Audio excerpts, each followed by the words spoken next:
Hello class 9th। तो हमारा chapter चल रहा है होम साइंस में चैप्टर थर्ड का नेम है कार्य व्यवस्था। तो इस चैप्टर में आज का हमारा टॉपिक है गृह कार्य में धन की बचत। तो चलिए हम इस टॉपिक को देखते हैं। गृह कार्य में धन की बचत। गृह कार्यों को सुचारू रूप से करने तथा अर्थ का मतलब यहाँ किससे है? धन से है। धन की बचत करने अथवा कम व्यय में अधिक कार्य कराने की व्यवस्था के लिए नियोजन, नियंत्रण तथा मूल्यांकन की प्रक्रिया आवश्यक होती है। यानी घर के कामों को करने के लिए सबसे ज्यादा जो महत्वपूर्ण है वो क्या होता है? सबसे पहले नियोजन, यानी अपनी योजना बनाकर कार्य करना चाहिए और अपनी इच्छाओं पर नियंत्रण करना चाहिए। और जो भी हमारा खर्च हुआ या होने वाला है उन सब का अंदाजा लगा के वो क्या करना चाहिए? मूल्यांकन की प्रक्रिया होनी चाहिए। तो यही सब क्या होता है? गृह कार्य में धन की बचत होती है इन तीनों के मिलने से, जैसे नियोजन, नियंत्रण और मूल्यांकन। इन तीनों से क्या होती है? धन की बचत होती है। अब है हमारा टॉपिक, यानी इसमें थोड़ा और समझ लीजिए। जैसे परिवार द्वारा क्या होता है? परिवार द्वारा की गई नियमित बचत गृह कार्य व्यवस्था को कैसी बनाती है? उत्तम बनाती है।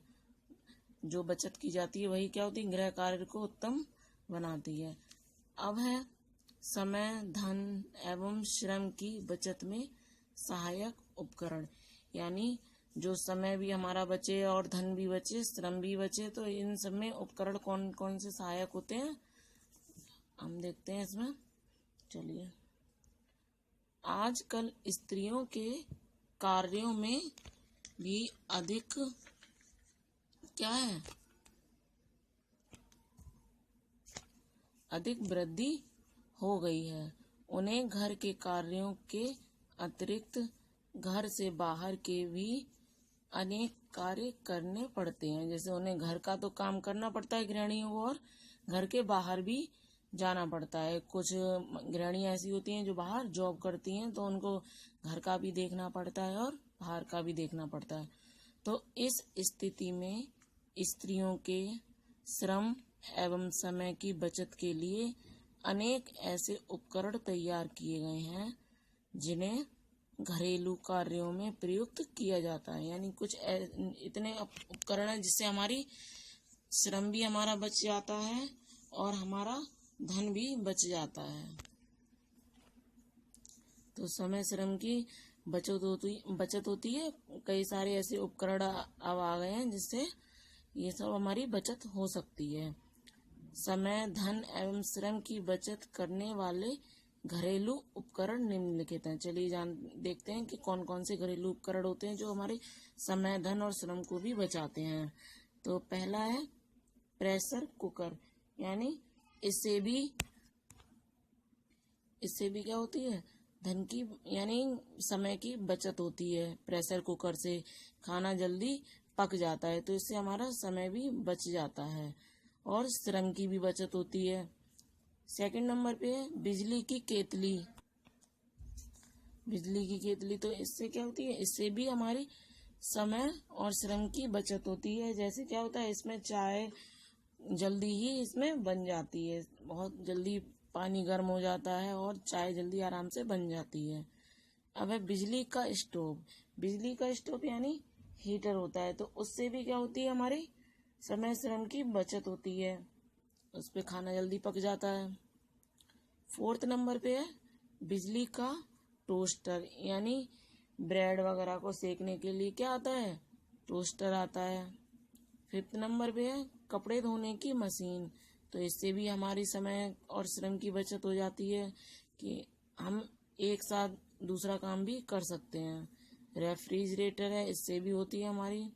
और भोजन पकाने की रेंज है, मिक्सर ग्राइंडर है, विद्युत चालित तंदूर या ओवन है। ये सब क्या है? घरेलू उपकरण हैं जिनसे समय, श्रम और धन की भी बचत होती है। ये उपकरण है। अब है बच्चों हमारा परिवार में गृहिणी का स्थान तथा कर्तव्य, यानी परिवार में गृहिणी का क्या स्थान होता है और उसके कौन कौन से कर्तव्य होते हैं वो हम देखेंगे। यही यदि एक परिवार को आदर्श और सुखी बनाना है, यानी परिवार को आदर्श और सुखी बनाना है तो क्या, तो घर में गृहिणी का स्थान महत्वपूर्ण होना चाहिए। किसी भी परिवार के सभी सदस्यों का विकास गृहिणी पर ही निर्भर करता है। किस पे होता है? गृहिणी पर ही निर्भर होता है कि वह घर किस तरीके से चलाती है, क्या करती है, सब गृहिणी के हाथ में होता है। अतः जिस परिवार की गृहिणी सुयोग्य नहीं होती है वह घर ना तो सुखी होता है और ना ही व्यवस्थित, यानी जो गृहिणी पढ़ी लिखी नहीं होती है, योग्य नहीं होती है, तो वो क्या होती है, उस घर में कभी सुख नहीं होता है और वह घर व्यवस्थित भी नहीं होता है। आगे, गृहिणी का समुचित संचालन एक आदर्श गृहिणी ही कर सकती है, यानी गृहस्थी का समुचित संचालन आदर्श गृहिणी ही कर सकती है। जो गृहस्थी होती है और वो गृहिणी कैसी होनी चाहिए, एक आदर्श गृहिणी होनी चाहिए घर चलाने के लिए। परिवार में गृहिणी के कर्तव्यों को 3 भागों में बांटा जा सकता है। 3 भागों में कर्तव्यों को बांटा गया है। गृहिणी के कर्तव्यों को 3 भागों में बांटा जा सकता है। पहला है पत्नी के रूप में। तो यह हम बच्चों में इसमें थोड़ा यहाँ पे और समझ लेते हैं। जैसे आदर्श गृहिणी संचालित करती है, जैसे क्या होता है, परिवार में बच्चों का लालन पालन और उनकी शिक्षा है और क्या, और भी सुविधाओं का समुचित उपयोग है, गृहिणी पर ही निर्भर होता है। ये सब किस पर निर्भर होता है? गृहिणी पर निर्भर होता है।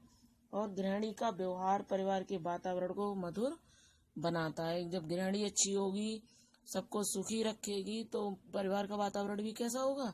सुखी होगा। और गृहिणी घर को क्या बना देती है? गृहिणी ही घर को स्वर्ग बना देती है। तो अब है उसके 3 कर्तव्य, गृहिणी के परिवार में 3 कर्तव्य। पहला है पत्नी के रूप में। तो पत्नी के रूप में क्या है, प्रत्येक लड़की, यानी प्रत्येक लड़की होती है वो विवाह के बाद परिवार में क्या बनती है, पत्नी का स्थान उसे मिल जाता है। पहले वो लड़की होती है, शादी के बाद क्या हो जाती है, पत्नी हो जाती है।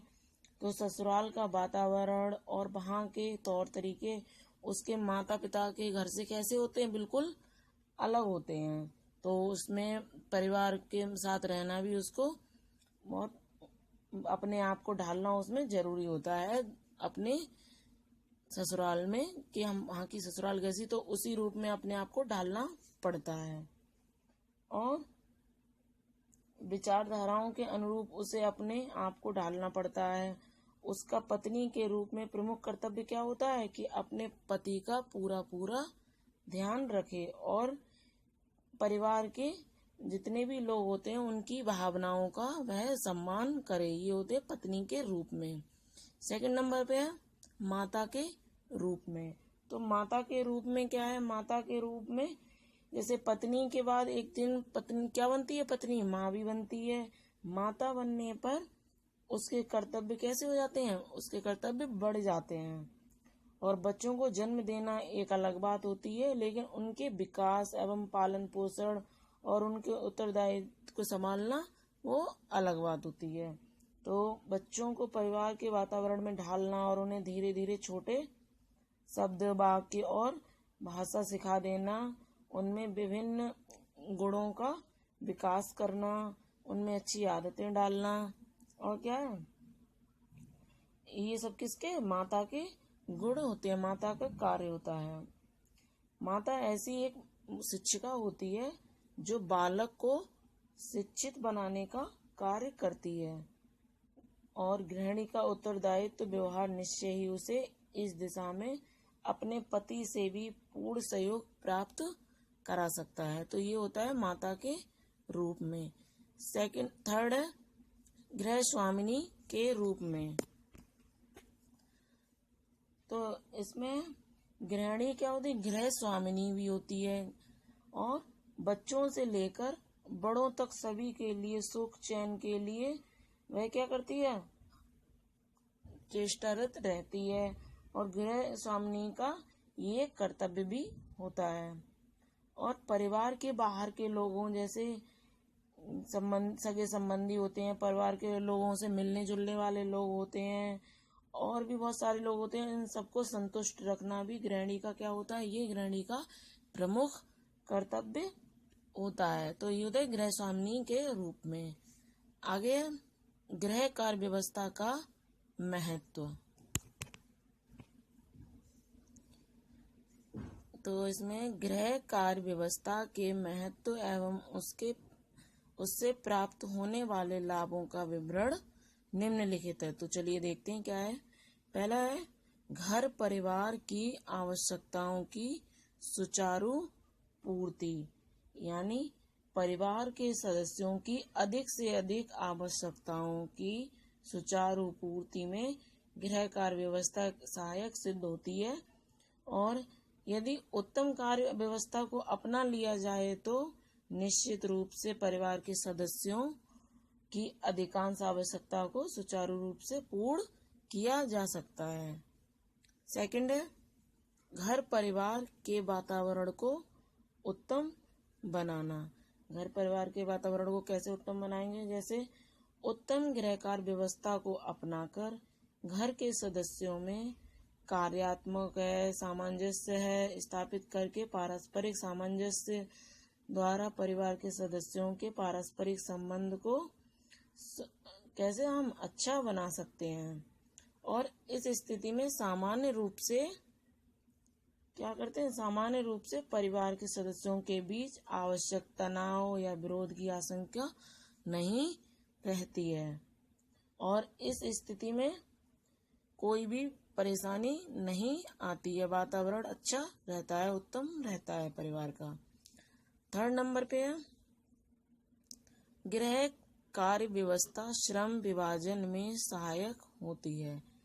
किसमें, श्रम और विभाजन में सहायक होती है।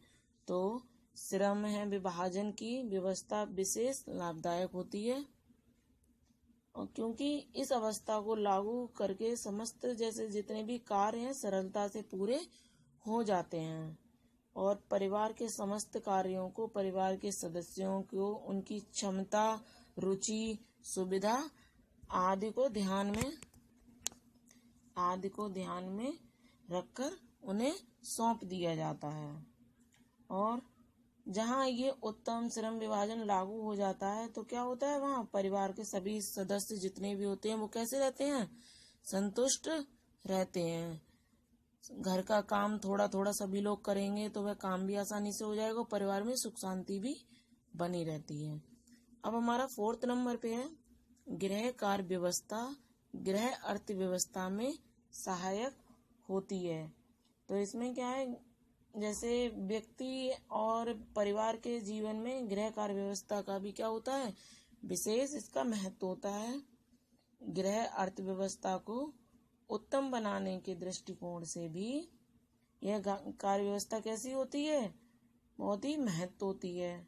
परिवार द्वारा उत्तम गृह कार्य व्यवस्था को लागू कर लिया जाता है।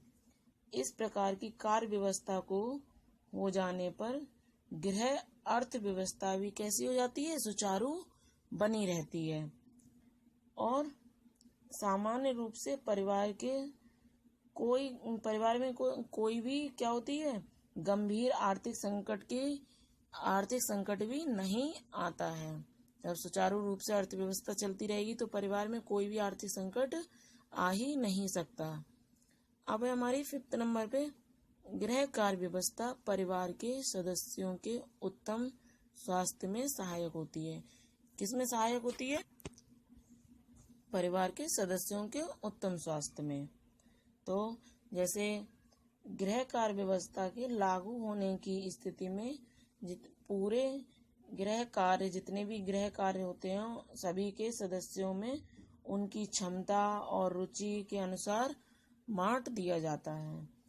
इस स्थिति में परिवार के किसी एक सदस्य को और परिवार के और सदस्य को अतिरिक्त क्या कार्यभार नहीं सहना पड़ता है। जैसे एक ही सदस्य को कार्यभार नहीं सहना पड़ता है और सभी सदस्यों को आवश्यक अवकाश और स्वस्थ मनोरंजन भी प्राप्त हो जाता है। जैसे काम बराबर सभी लोग करेंगे, सदस्य मिलजुल कर करेंगे तो सभी को बराबर आराम भी मिलेगा और काम भी बहुत ही आसानी से हो जाएगा और सभी का स्वास्थ्य भी कैसा होगा, उत्तम बना रहेगा। लास्ट है, गृह कार्य व्यवस्था से परिवार के रहन सहन का स्तर उन्नत बनता है। यानी परिवार द्वारा उत्तम गृह कार्य व्यवस्था को लागू कर लिया जाता है तो निश्चित रूप से क्या होता है, परिवार के रहन सहन का स्तर कैसा हो जाता है, ऊंचा हो जाता है, उन्नत हो जाता है। और उत्तम गृह कार्य व्यवस्था की स्थिति में क्या होता है, परिवार के समस्त कार्य कैसे सुचारू रूप से चलते रहते हैं। इस स्थिति में परिवार के सदस्यों को अधिक धन तथा उपभोग के अवसर उपलब्ध होते रहते हैं। इससे परिवार के सदस्य सुखी और संतुष्ट भी रहते हैं और परिवार के रहन सहन का स्तर भी उन्नत बना रहता है। तो ये थे गृह कार्य व्यवस्था के महत्व। तो बच्चों आज ही हमारा चैप्टर फिनिश हो गया है, तो आप इस चैप्टर को अच्छे से रीड करिए और साथ ही साथ इसको नोट भी करिए। ओके।